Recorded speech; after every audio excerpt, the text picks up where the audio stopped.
Hello， 大家好，我是冰糖。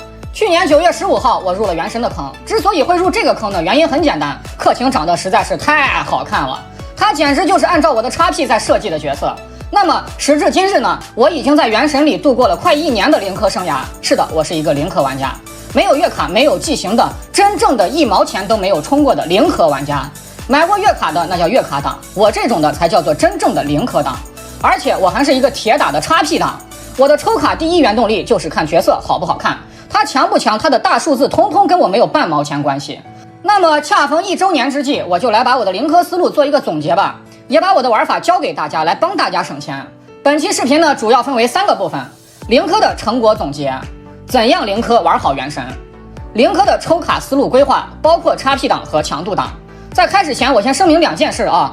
第一，我的玩法绝对不会适用于所有人，这跟你自己的自控力、抽卡规划以及卡池的信息来源是否足够充足都有关系，所以需要你们结合我的玩法来探索适合自己的玩法。第二，本期视频里面不含有任何凡尔赛、任何晒的成分，我不觉得我玩的有多好，我也不愿意去跟任何人比较，任何人也不要跟我来比较，我只是千万玩家里面一颗最普通的尘埃，所以说千万不要说者无心，听者有心。首先，先来看一下我这1年来的零氪成果，没有结果，过程怎么会有说服力呢？目前呢，我拥有11个金，其中包括8个角色、2个常驻 F5 的命座以及1把武器。UP 池总共抽了5次，分别是 1.2 的干雨池、1.3 的克勤池和胡桃池、2.0 的神里池、2.1 的雷电将军池。除此以外的所有角色卡池我都没有抽过。武器池的话，我更是1次都没有碰过，因为我是一个铁打的 XP 党，我是来玩好看的角色的，又不是来玩武器的。常驻池截止到目前为止只出了2个金，一个77，一个合浦渊。剩余原石51175，粉球5个，金币5300万。然后其他材料的话，大家随便看一看，就没什么值得说的东西了。那么为了以上这些内容，我付出了什么呢？我付出了从去年9月15号到今天为止，就是到你看到这个视频的那一刻，无暇的一个游戏进度。什么叫无暇呢？就是我一个每日一个活动都没有落下过，1年的时间也就不过如此。所以说我这个情况真的一点也不离谱，人家欧一点的零氪1年15、16个金我都见过啊，我这算啥嘛？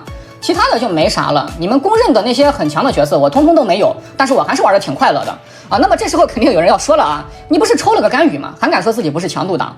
抱歉，干雨的确有强度没问题，但是我从来不玩干雨，因为我非常讨厌弓箭手角色，所以说它的强度跟我有什么关系呢？我是一个莽夫，我喜欢贴身肉搏的角色，我喜欢那种能够和敌人汗液交融、正面硬刚的感觉。我抽干雨只是因为它长得好看，它在我手里就是开个大招，用来给神里做工具人的。那么这时候肯定有人又要说了啊，你不抽强力的角色，温迪、钟离、万叶这些你都没有，那你深渊怎么打？不打深渊这游戏还有什么乐趣？好的，那我再汇报一下一个 XP 档的深渊情况。这是我以前的深渊，满星9999，这是我现在的深渊，12层少了3颗星，变成了9996。之所以少了3颗星，一是因为深渊难度的提升，二是因为我对强度没有追求，能打得过就行。这从我的圣遗物要求就不难看出来啊，差不多凑合能带就行了。而且少3颗星对我有什么影响吗？一期少50原石，1个月少100，1年少1200，连一发10连都不够。我有必要为了这区区1200原石而放弃老婆去抽一些所谓的强力角色吗？当然没有必要。这里我多说2句啊，关于深渊这个东西，我发现很多玩家进入了一个误区，他们觉得打不过深渊就是垃圾，就要被人看不起。玩游戏是给自己玩的，又不是给别人玩的，自己怎么玩的开心就怎么来，不要去被别人的闲言碎语干扰了。你强度高你就多打一点，你强度低那你就少打一点。玩游戏嘛，最重要的是快乐。扯得有点远了啊，接下来咱们进入第2点，怎样零氪玩好原神。注意啊，是玩好，而不是稀里糊涂的瞎玩。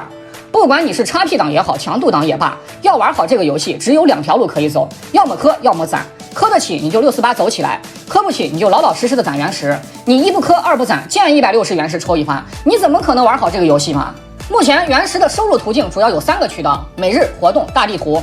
作为一个零氪党，你要做的就是把这些原石通通攒起来，然后耐心的去等待你需要抽的东西。关于该怎么抽卡规划，我们到第3点再讲啊。所以说零氪能不能玩好这个游戏，很大一部分取决于你的自控力。你能控制住自己抽卡的欲望，你才能玩好它。你要是压根就没有这个自控力啊，那我劝你还是趁早氪金吧，这个玩法不适合你。那么这时候肯定又有人要说了啊，你是主播呀，平台给你有额外的原石奖励呀，你白嫖的原石比我们可多了，你对我们是没有参考性的。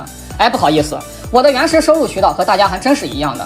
平台虽然对原神主播有额外的原石奖励，但是我早就被平台拉黑了，所有的直播奖励我都是显示不满足参与条件，甚至连一个精锻模框他都不给我。真的别再散布谣言说我有什么额外的原始收入了，真没有，我跟大家都是一样的。最后第3点，零氪的抽卡思路规划，我不止一次的给大家强调，一定要有规划，一定要有规划。这个规划不光涉及到游戏，同时也涉及到你的人生。如果一个人连游戏都没有规划的话，那他怎么能去规划自己的人生呢？游戏里面瞎抽，抽到啥算啥，这能玩好吗？人生也瞎过吗？过一天算一天，这能把日子过好吗？当然不能。来，我们先说 XP 党的抽卡思路，这个我最有发言权。作为一个 XP 党，你要知道你的游戏乐趣是什么，是不是好看的角色、漂亮的老婆、帅气的老公？那么除了角色之外，你的原石就不应该花在其他地方，这是对原石的浪费。XP 党的抽卡思路我总结了一下，总结为5大步。第一，绝不抽命座，零命就收手。一个很浅显易懂的道理，一个命座它就等于一个老婆，我少抽一个命座，那我是不是就可以多拿一个自己喜欢的角色？命座这个东西本身就是给强度党准备的，就不是给 XP 党弄的。你说你有抽命座的原石，你多抽2个老婆，它不香吗？第二，绝不垫池子，我就从来不垫池子，不管是小保底还是大保底，绝对不会垫，我只会在我喜欢的那个角色卡池才开始抽，因为你永远不知道你的下一发失联会是什么东西，搞不好就是一个不喜欢的角色而占用了你的下一发金光，直接血亏。第三，绝不碰武器池。到现在为止，我没有给武器池里扔过1颗原石。我在直播间里也不止一次的说过，我但凡给武器池里面扔1颗原石，这个游戏都算我白玩，都算我没有玩懂。你一个 XP 党，你抽武器干嘛呀？你能对着老婆嘶哈嘶哈，难不成你还能对着一把武器也嘶哈嘶哈？这个游戏它又没有武器，你人玩法，又不是你指着狼墨说给我变个美少女，他就能给你变一个，对不对？他变不了，他就是一把武器，这是给强度党准备的东西，你碰它干啥呀？第四，绝不拿原石抽常驻池。从去年9月15号到今天，我只拿系统送的篮球抽常驻，所以这也就是我为什么到现在常驻才2个金的原因。常驻池里面的角色，你迟早都能在 UP 池里面歪出来，这只是时间问题。千万不要拿原石抽常驻，抽1发都是浪费，你就老老实实的拿系统送的篮球来抽。第五，星辉商店里面除了粉球以外的东西都不换，因为你是 XP 党，你要抽老婆抽老公。这个商店里面唯一能作为老婆本的就只有粉球，除此以外都不符合你的游戏乐趣。至于星辰商店里面粉球，这肯定是要换的，不必多说。篮球换不换，这就要取决于你的星辰余量和接下来的抽卡计划。比如说你星辰剩的很多，几千个的那种，那么篮球还是得换的。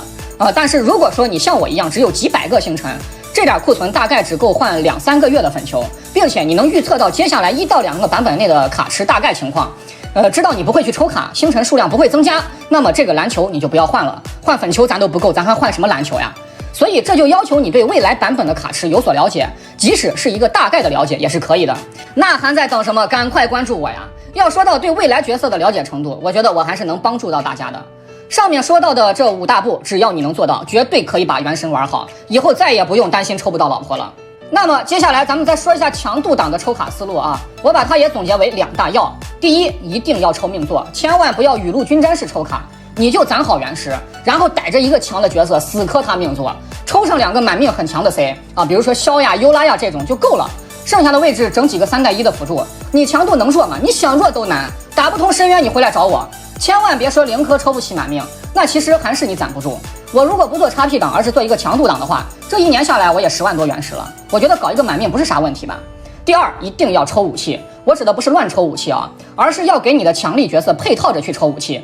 这个武器精不精炼无所谓，但是一定要有一把就行了，主要还是得优先抽命座。在强度这一块，命座和武器的关系它大概是这样的，如果说命座带来的增强是成倍的，是1到2、2到4、4到8这样的概念，那么武器带来的增强就是1到1.5、2到2.5、4到4.5这样的感觉。武器它只是起到锦上添花的作用，你得先有锦，这花添上去它才能好看呀，对不对？好了，那么以上呢就是关于零氪我想给大家传达的一些思路了。这个思路不光适用于零氪党，也适用于月卡党、微氪党，反正只要你不是氪佬，我这个游戏思路基本上都适合。但是你要说我真的给游戏1毛钱都氪不起吗？那倒也不是。一来呢，我觉得现在有很多人的消费观都是有问题的，一个学生娃1个月1500多块钱的生活费，宁可天天吃馒头咸菜，反正这648不能停。一个社畜工资开个4、5千，还房贷都不够，就这还要给游戏氪金，这不是消费观有问题，这是什么？生活都吃紧了，还在那想着游戏。所以我就想着以身作则，我以我的亲身经历来告诉大家，作为平头老百姓，不氪金或者说微氪金玩好一个游戏不是什么难事儿，一定要先把自己的生活质量保证了，再说娱乐方面的事情，千万不要娱乐至死。二来呢，作为成年人，有生活的重担在肩上，要给父母养老，要给自己的另一半提供优质的生活，要对家庭有责任有担当，要还房贷，要还车贷，方方面面到处都需要花钱。那么我给游戏少花100块钱，这点钱是不是就能用在别的地方？现在网上有一个非常洗脑的话是这样说的：钱是挣来的，不是攒来的。对，是这样没错。但是我觉得他还有后半段没有说。当你挣不来钱的时候，那你还不攒吗？你等着喝西北风吗？此时你再想想我在视频开头说的那句话，要玩好游戏，你要么氪，要么攒，2条路你总得选一条。人生又何尝不是如此呢？要么挣，要么攒，2条路你也总得选一条。只有这样，咱才能把日子过好。正所谓游戏人生，游戏人生。所以说，人生和游戏其实是有很多地方共通的，你都要去看得开，要懂得满足，要克制欲望，你都要学会去规划它。希望看完本期视频，不管是对你的人生也好，游戏也罢，都能有那么一点点的帮助。人生不易，愿你我砥砺前行。最后，希望能看在码了5000多个字的份上，点个关注，给个3连吧，真的太辛苦了，嗓子都要说干了。